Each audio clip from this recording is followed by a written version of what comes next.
The role that each of us have is, who are we influencing in somebody else's life? That if only someone had reached out and said, I know you can do this, they would have that confidence. For me, I had a math teacher, 11th grade, who said, you know, Pam, you're really good at this. Most of the times in my roles, I am the person who knows the least in the new role. And so being humble enough to say, I really don't know, but I'm willing to learn. Will you help teach me?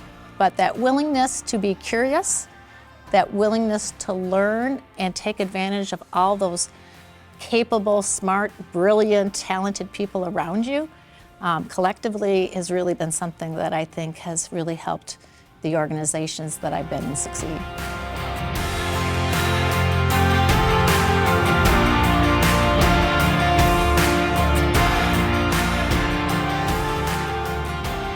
And what I love about what I'm doing right now is I don't get to just lead, but I get to role model. In fact, and in some cases I'm a coach, in some cases I'm a role model, in some cases I'm a teacher, in some cases I'm a doer.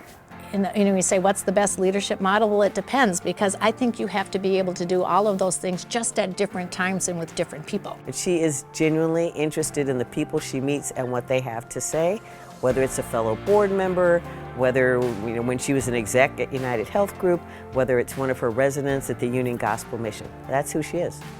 In that one person I might be working with, you can start somewhere on how you want to interact as a leader, but it can change over time.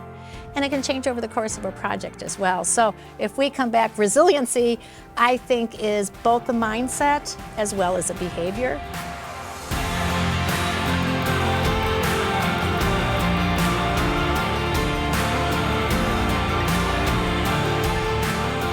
And I actually have been really surprised. There's a tremendous intersection between some of the work that we do at City Council in the area of affordable housing and what I do at Union Gospel Mission, Twin Cities, around unsheltered and homelessness and finding transformation in people to make them whole. When I think of servant leadership, I think of someone who looks first to serve and to set an example for others and how they can serve the community. This award is for those who don't know Kate Berman. She was our board chair, and she passed away very suddenly, but Kate was a servant leader, someone who is passionate about her community, who constantly looked for ways to give back. And Pam is very, very much in that role. I started here because I liked the mission. What I found is, while I thought I was giving back to them, they gave much more to me in terms of this empowering women. They took someone who had no board experience and taught me how to be a board member, taught me then how to be a leader, taught me how to be a stronger mentor of other women. And so for me, it was my entree into what I consider a significant leadership experience.